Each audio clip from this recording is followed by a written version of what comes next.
Agradecemos a todos por sus correos enviados a sexoluegoexisto@cux.udg.mx. Ahora el doctor Osmar va a contestar algunas de las preguntas más frecuentes y después nos va a acompañar la doctora Laura. En esas preguntas tenemos, ¿la indiferencia sexual en una relación es considerada como violencia? Esto va a depender. Si la indiferencia sexual es de manera consciente, a propósito, por molestar a la otra persona, sí se considera que es violenta, sí se considera que existe violencia sexual. Si es una situación en la que ya por naturaleza no me estoy sintiendo atraído hacia esa persona, pues no necesariamente es una reacción violenta. Otra pregunta, ¿la víctima podría sentir placer en un acto de violencia? Si es un acto de violencia, quiere decir de que la víctima, como lo dice la misma pregunta, no es algo que quisiera ser víctima. No hay que confundir con el juego erótico que se puede presentar en una pareja en donde en forma voluntaria de los dos van a hacer un juego en el que pareciera violento, pero ahí las dos personas quieren. En el caso de la víctima en violencia sexual, esta víctima no quiere ser maltratada, no quiere ser golpeada, no quiere ser ignorada, etc. En estos casos en que sucede de esta forma es violencia sexual. ¿Qué es lo que ocasiona que una mujer víctima, no solo de violencia sexual, sino de violencia física, no se aleje de la persona que la trata mal?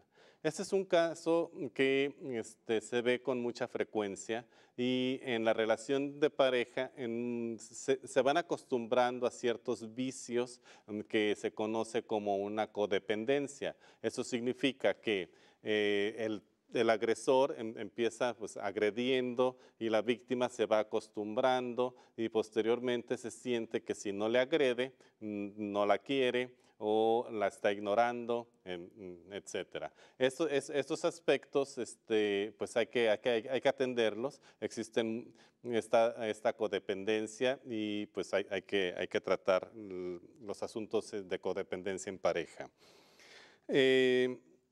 Los golpes en un acto sexual son violencia sexual y otra vez vuelvo a decir, va a depender. Si es dentro de un juego erótico, no es violencia, pero si es algo que una persona no quiere y está recibiendo estos golpes, claro que sí va a ser violento.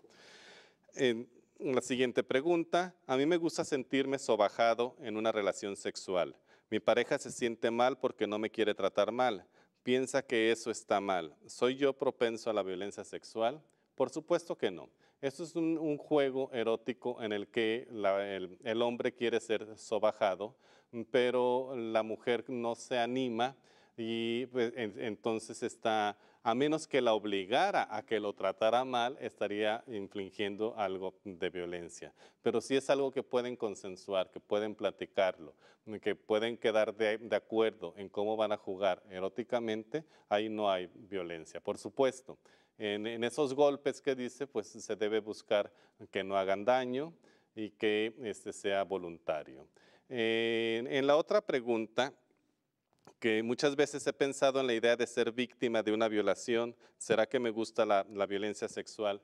No, no necesariamente, porque pues es parte de las fantasías sexuales y que no necesariamente tienen que llevarse a la práctica. Comentábamos de que en otros programas sobre fantasías, de que es una fantasía recurrente, es una fantasía que es bastante frecuente, tanto en mujeres como en hombres también, donde pues tienen la expectativa de una violación, pero por supuesto que esto se queda a nivel de fantasías. En este caso con la pareja pudiera llegar a jugarse esta fantasía de violación como un juego.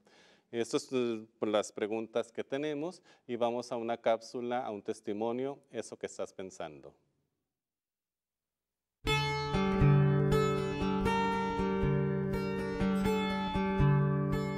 Mi madre siempre me decía que una mujer que no se arreglaba estaba en peligro de que su esposo la abandonara.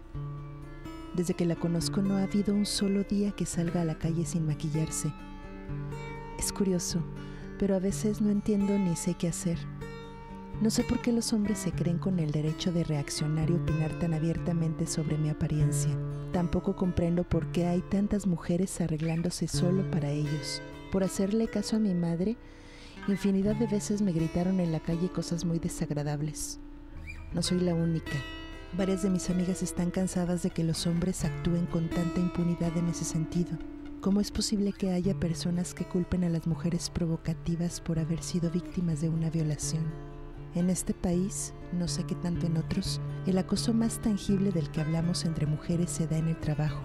Por poner un ejemplo, yo tenía un jefe que no contrataba mujeres con una copa de brasier menor a 34. Esto era el principio. Como además el tipo era muy bueno en su trabajo y más de alguna quería aprender de él, a las mujeres nos parecía casi imposible decirle que no, a lo que fuera. Yo fui una de ellas.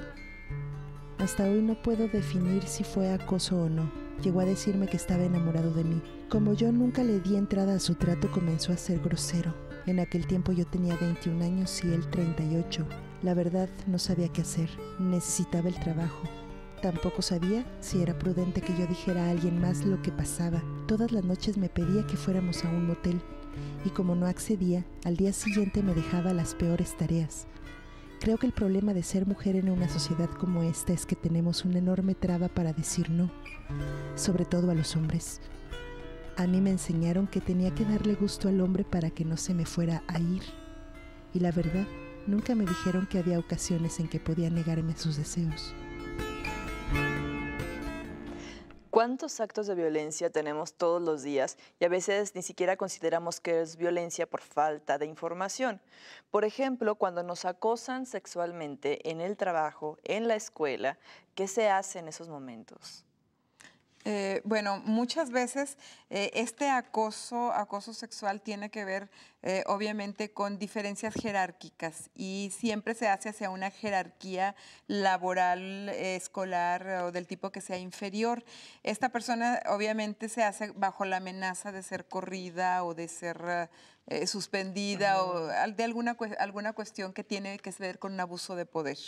Estas personas tendrían una de dos, o ir a pedir una ayuda terapéutica para cómo encarar de frente esta situación y cómo despedirle a la persona acosadora y exigirle que no le acose, porque la persona acosadora elige las víctimas, no va a acosar a alguien que sabe que inmediatamente va a ir a decir, Claro. sino que de alguna forma busca a alguien que percibe que pudiera ser acosado.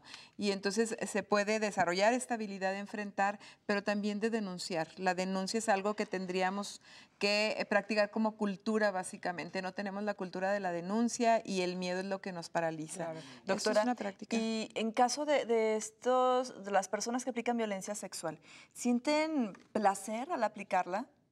Muy interesante tu pregunta, de verdad, Vero, porque pareciera que sí, pareciera que golpeando a una persona, que ofendiéndola, que diciéndole muchas cosas, la persona goza. En realidad no es un placer, ni es un placer erótico, hablando también de la violencia en el erotismo, ¿no? Es un descanso, es un desahogo físico de una contención crónica de muchas cosas, de coraje contra otras cosas, de sentirse inseguro o insegura, de sentirse incapaz, menos valioso, etcétera. O sea, más que todo es una descarga de coraje, de tensión y lo que sienten es un alivio. Eso es algo que no pueden controlar. ¿Por qué? Porque cuando están en tratamiento psicológico, que son denunciados y los mandan a un tratamiento psicológico psiquiátrico, generalmente esta gente dice, no me gusta, no me puedo controlar, después me siento muy mal y por eso piden perdón y por eso en realidad cuando dicen discúlpame, te amo, todo esto, en realidad lo están sintiendo, ¿no? No es que quieran contentar a la persona. Entonces es muy importante esa pregunta. Y en el caso de las parejas, cuando la pareja, ya sea el esposo o la esposa, nos empiezan a comparar con otros que van pasando por la calle y te empiezan a decir, oye, ¿por qué no estás igual que esa señora que va ahí? O esa muchacha, ¿por qué no tienes el pelo igual? O los senos igual. ¿Esa también es violencia de estilo psicológico, sí? Bueno, se pudiera empezar a considerar como violencia si tú ya solicitaste que no te lo digan y lo está diciendo y tú sabes que la intención es molestarte. Y si porque no también lo he solicitado, pero me sigue molestando. O sea, me lo sigue diciendo. Habría que desarrollar la habilidad de comunicar y decir que te molesta, porque probablemente la otra gente no lo hace con esa intención y ha aprendido a preguntar con toda sinceridad y de frente, decir esto no me gusta.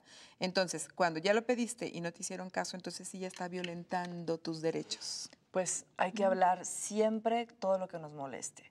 Pues doctora, muchísimas gracias. Gracias a ti, Vero. Y bueno, ustedes no se vayan porque vamos a un corte y regresamos.